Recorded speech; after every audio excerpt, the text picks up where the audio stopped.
23.666. Esse foi o número de transplantes realizados no ano de 2015. Apesar de o quantitativo parecer relativamente alto, ele ainda não é o suficiente para atender a todas as pessoas que precisam. Transplantes de órgãos e tecidos, esse é o tema do programa Você Mais Saudável. Com a proposta de esclarecer dúvidas e incentivar a doação, a Central de Transplantes realiza a campanha Setembro Verde. A iniciativa é desenvolvida em todo o país, onde prédios públicos são iluminados pela cor da esperança. A rede brasileira conta com 27 centrais de notificação, captação e distribuição de órgãos, além de 460 centros de transplantes, 776 serviços habilitados, 1.203 equipes de transplantes, 574 comissões intra-hospitalares de doação e 70 organização de procura de órgãos. Essa estrutura é fundamental para o processo, mas apenas a parte técnica não viabiliza o procedimento, que necessita efetivamente da compreensão e altruísmo de toda a sociedade. A grande questão é a falta de informação, a falta do conhecimento que leva ao preconceito, à dificuldade, à rejeição em relação ao processo da doação. Então, uma vez que o conhecimento ele é passado para a população, que essas campanhas de esclarecimento, eu aproveito para agradecer a oportunidade, a população ficando sabendo do processo, da lisura do processo em si, as doações elas aumentam e assim a população como um todo fica beneficiada. O procedimento, muitas vezes mistificado, é seguro e conta com rigorosa análise médica para a sua realização. Em relação à questão da segurança, da lisura do processo, como que isso é assegurado, né?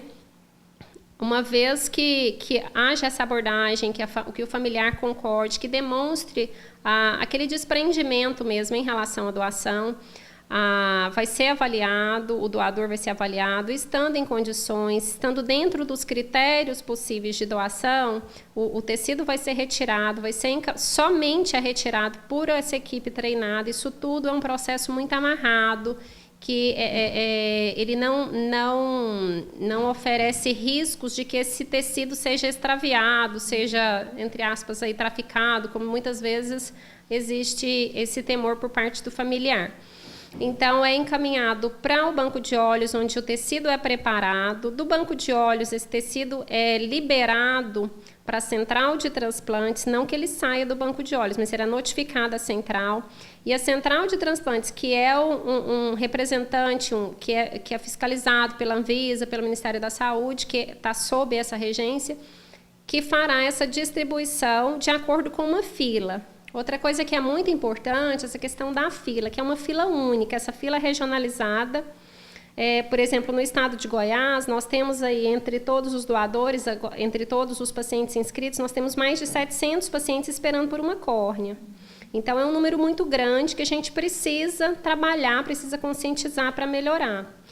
Essa fila, independente do paciente ser SUS, não ter plano de saúde, ser particular ou ter convênio, é uma fila única. Então, não há esse temor de que esse tecido só vai ser utilizado por quem tem mais condições. Não existe isso. A fila é única, é um sistema todo travado e é distribuído da forma mais segura possível. Então, quem tem esse pensamento da doação pode ficar tranquilo que o tecido será encaminhado e tudo será feito dentro de um processo extremamente rigoroso, de forma a assistir aqueles que estão precisando mesmo. Apesar de cumprir um protocolo, os transplantes têm especificidades de acordo com o órgão ou tecido que será substituído. A exemplo do transplante de córnea, um dos mais realizados no país, mas que ainda conta com grande demanda. Apenas em Goiás, cerca de 700 pessoas aguardam na fila pela doação. A córnea em si, até bom que eu vou mostrar aqui. O que é transplantado em geral é essa pequena lente que tem aqui na frente do olho. Então, a córnea é um tecido avascular. Aproveitando o gancho aí, que é um questionamento que a gente tem em relação a algumas religiões que possam contraindicar ou recomendar que que os seus seguidores não sejam doadores, não existe nenhuma religião que proíba essa doação. A córnea é um tecido avascular, não tem sangue, não tem vaso sanguíneo na córnea. É um tecido totalmente transparente e avascular. Então, o que vai ser transplantado é essa partezinha aqui da frente. Ó. Então, é aquele paciente, quem vai receber, né? Aquele paciente que tem ou uma mancha, ou uma cicatriz, ou uma córnea que está ficando inchada. Então, vai ser tirada a do receptor e colocada a córnea doadora no local em que não há sangue. Então, como não é um tecido avascular, não tem necessidade dessa compatibilidade. É claro que uma vez que esse tecido ele é ofertado, essa córnea ela é ofertada para o paciente, para o médico transplantador, por exemplo, eu aqui como médica transplantadora, não lá como diretora do banco de olhos, eu saí uma córnea para um paciente meu que está na fila. A central de transplantes vai me ligar, vai me passar as características do doador. Outra coisa que é importante, a identidade do doador ela é sempre preservada para evitar possíveis conflitos de ordem emocional e com a família do receptor.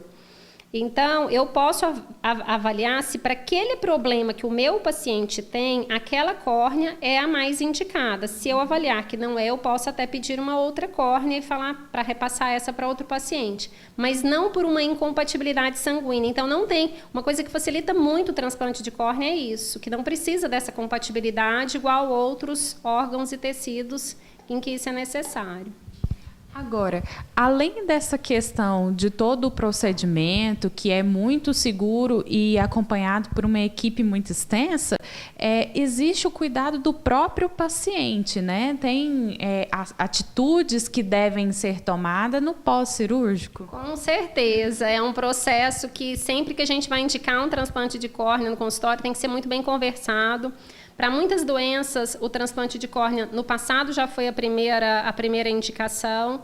Por exemplo, as indicações mais comuns de ceratocone no nosso meio são a ceratopatia bolhosa, a distrofia de Fuchs, ceratocone. Então, no passado, a gente fazia muito transplante em paciente jovem com ceratocone. Hoje, com outras opções de tratamento, a gente faz menos, porque o transplante é um procedimento muito sério mesmo. Ele envolve, o paciente precisa desta disponibilidade de fazer um pós-operatório adequado. Porque se a equipe médica faz tudo direitinho, mas o paciente não segue o pós-operatório corretamente, se ele não usar os colírios, se não guardar o repouso, se não tiver o cuidado de higiene, isso pode dar uma infecção no pós-operatório imediato, pode dar uma falência do enxerto, que é ter que fazer a troca da córnea precocemente, ou ainda a rejeição.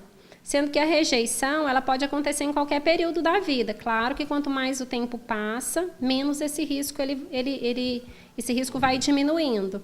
Mas é um procedimento que envolve essa cumplicidade, essa determinação por parte tanto da equipe transplantadora quanto por parte do paciente para a gente conseguir o sucesso. Mas é muito gratificante, assim, a gente que trabalha dos dois lados, né? Você vê...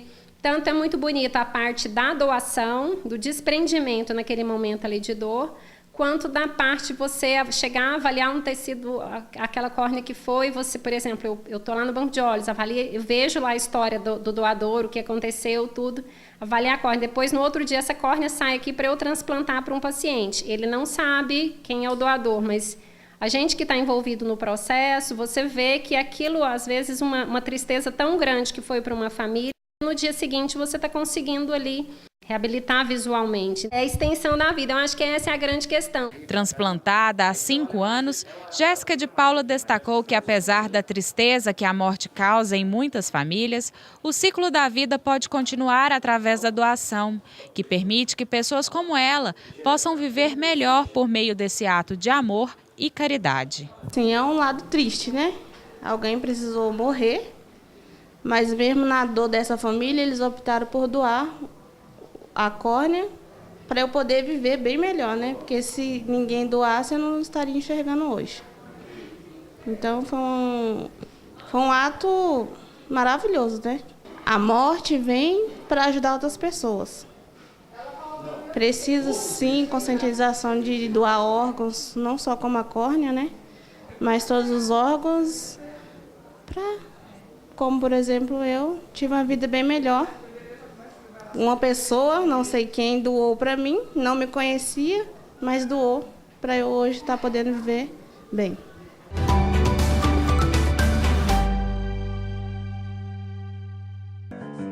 Você fica constrangido quando encontra uma pessoa com deficiência? Então, está na hora de mudar. Deficiência não é doença e essas dicas são para você. Ao caminhar com uma pessoa que tem deficiência física, procure acompanhar o passo dela. Mantenha muletas ou bengalas sempre próximas. Se presenciar um tombo, ofereça ajuda, mas antes pergunte como fazer. E ao planejar um passeio, verifique antes se existem barreiras que possam impedir a passagem do cadeirante, como escadas e banheiros não adaptados.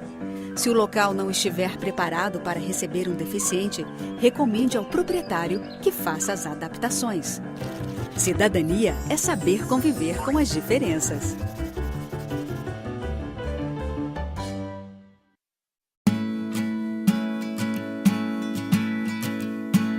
Ao acessar o sistema do STJ para o peticionamento eletrônico, deu para verificar desde o início que era um sistema seguro, eficaz e muito rápido. Tanto que do protocolo até a decisão do ministro não demorou mais do que 4 ou 5 dias. Os softwares estão todos disponíveis na própria página do tribunal, são softwares que não são pagos, então baixando os programas e a adoção do certificado digital, podemos fazer a petição com muita brevidade e economia. O fato de ser pioneiro foi interessante, porque o próprio site do STJ foi pioneiro, já estava no ar há mais de uma semana. Então eu até atribuo o fato de ter sido o primeiro a peticionar eletronicamente uma grande coincidência.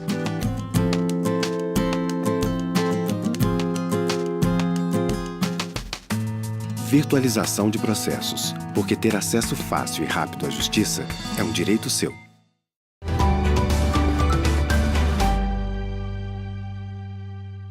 E o programa Você Mais Saudável conversa agora com o Dr. Fernando Ataide de Castro, ele que é gerente da Central de Órgãos aqui do estado de Goiás. Dr. Fernando, muito obrigado pela sua colaboração, de sugerir informações aos nossos telespectadores sobre esse tema que é tão importante como a questão da doação de órgãos, principalmente nesse mês, né, que se comemora o Setembro Verde. Muito obrigado, Catherine. A gente aqui tem que agradecer à TV Assembleia por essa constante parceria que tem estabelecido com a nossa central. A gente está aqui mais uma vez para a gente divulgar o que é a doação de órgãos e tecidos, trabalhar a conscientização da nossa sociedade para que possa ser atendidos todos aqueles anseios daqueles milhares de pacientes que estão numa fila de espera por um órgão ou por um tecido. Doutor Fernando, agora, além das especificidades das doações de órgãos, esse mês, o Setembro Verde, ele propõe uma série de atividades que visa colaborar e, principalmente, informar, esclarecer dúvidas a essas pessoas, à população, sobre a doação de órgãos? Isso. Nesse mês de setembro, a gente comemora o Dia Nacional do Doador de Órgãos e Tecidos. Dia 27 de setembro é o dia que foi instituído para isso. E a gente trabalha campanhas anualmente, mas nesse momento é onde a gente concentra todas as nossas ações para que a gente atinja o maior número de pessoas possíveis. Então a gente faz campanhas em escolas, universidades, hospitais, né?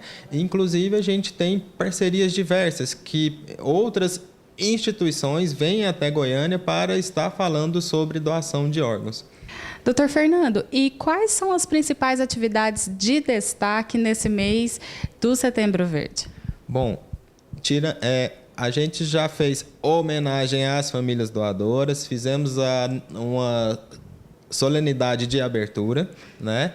Teremos ciclo de palestras na PUC, teremos palestra também durante o ECAM, que é o Encontro dos Acadêmicos de Medicina, que acontece no Conselho Regional de Medicina, e também teremos um culto ecumênico na data do dia 27 de setembro, dentro do UGOL.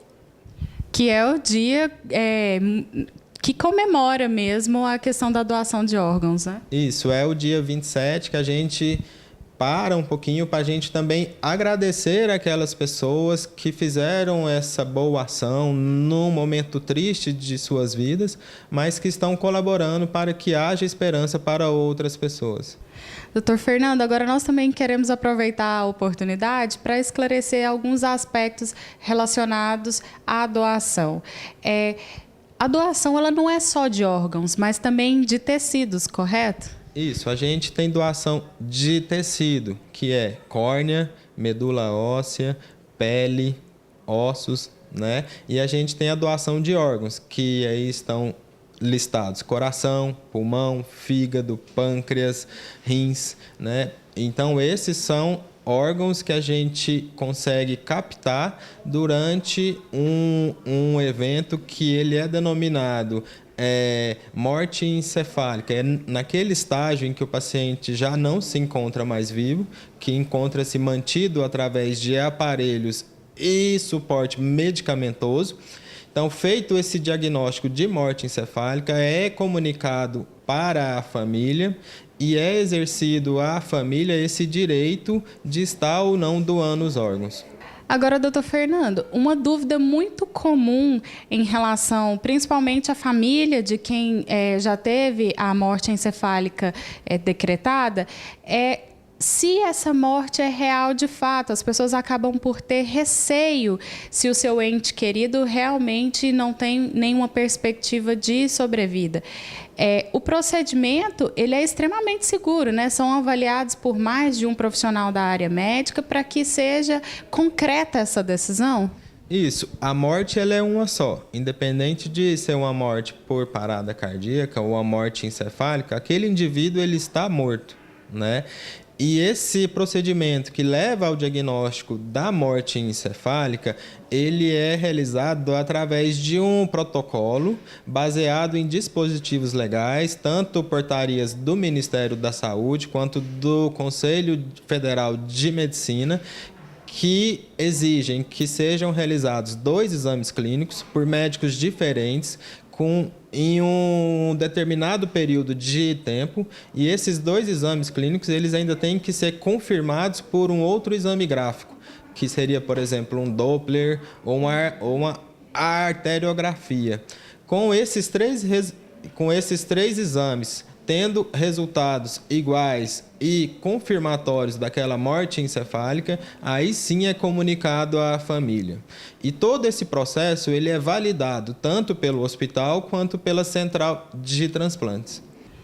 Doutor Fernando, agora também há possibilidade de que doadores vivos também doem parte dos seus órgãos, como é o caso da doação de um rim ou de parte do fígado e também do pulmão até é possível, né? Isso, existe essa possibilidade. São feitos exames de compatibilidade, né, para que você consiga trazer para aquele paciente a melhor possibilidade possível de estar recebendo parte de um órgão, no caso do fígado, ou um rim de uma pessoa saudável, né? E a gente tem que deixar claro aqui que essa pessoa que está doando, ela também tem que estar na sua plenitude de saúde, né? E que esse rim ou essa parte desse fígado que vai estar sendo retirado, ele não vai afetar a qualidade de vida desse nosso doador vivo, né?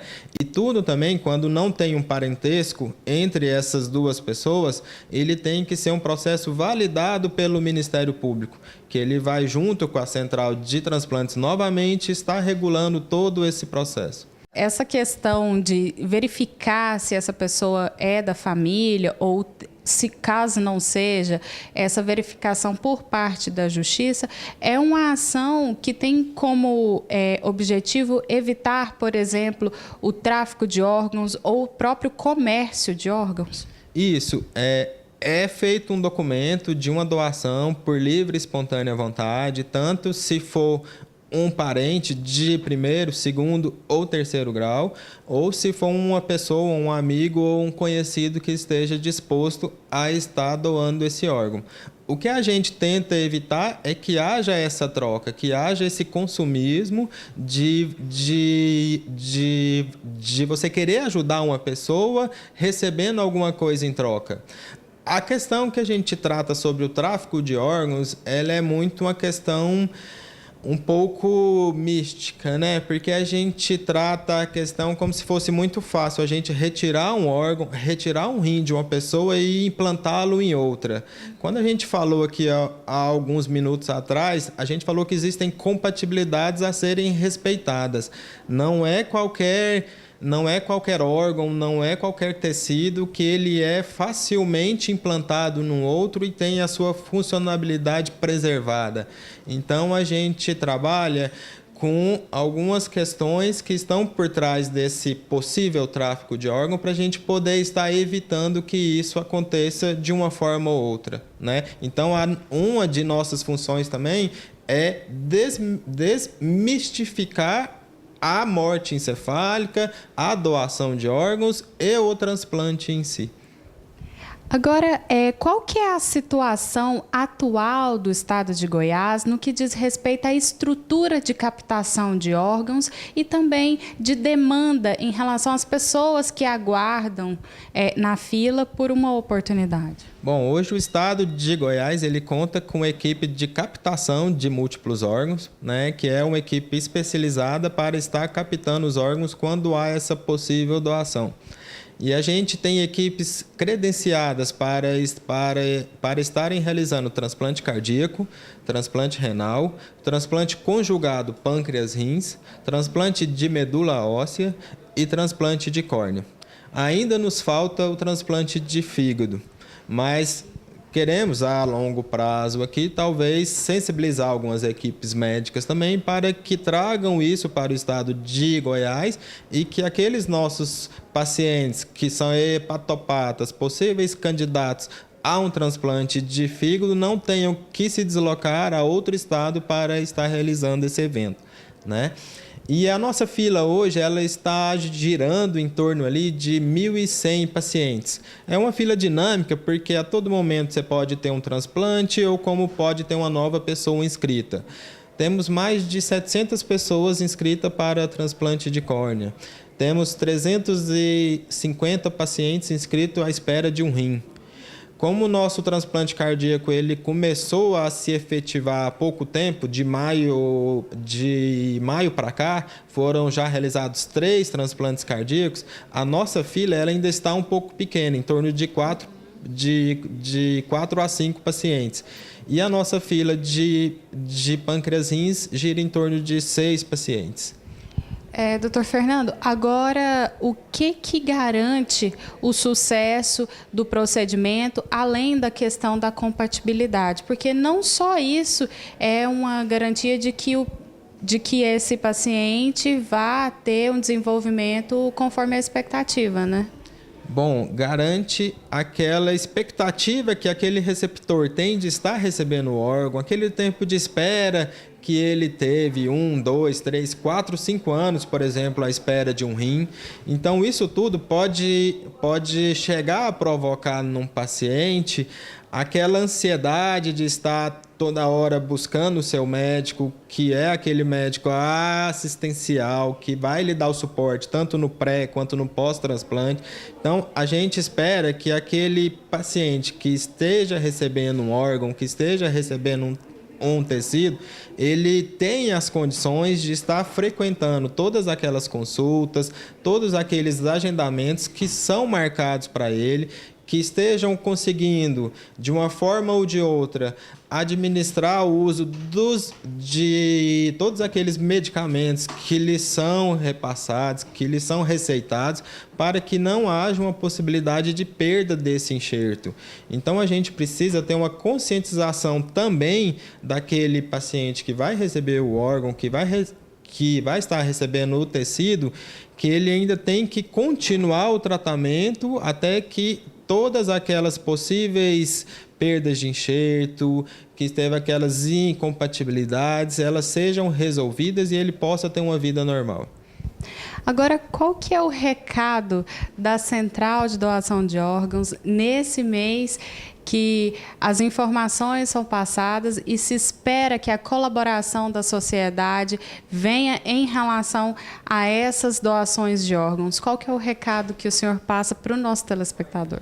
Bom, o nosso recado maior é que leve o assunto doação de órgãos para dentro da sua casa, converse com a sua família, porque a gente não espera que aconteça algo de ruim, mas acontecendo, as pessoas que estão à sua volta, os seus parentes, eles vão estar conscientes de qual era o seu desejo, doar ou não doar os órgãos e tecidos. E isso para a gente é muito importante, porque a gente consegue levar esperança a outras pessoas que estão sem eles poderem enxergar, sem eles poderem correr, sem eles poderem tomar um copo cheio de água. Então essa é a nossa esperança que a gente está tratando. Até mesmo quando a gente fala a campanha Setembro Verde, o verde é sinal dessa esperança que a gente tem de estar conseguindo essa doação e estar ajudando aqueles que estão necessitados. Doutor Fernando, muito obrigado pela sua colaboração, pela sua participação no programa Você Mais Saudável.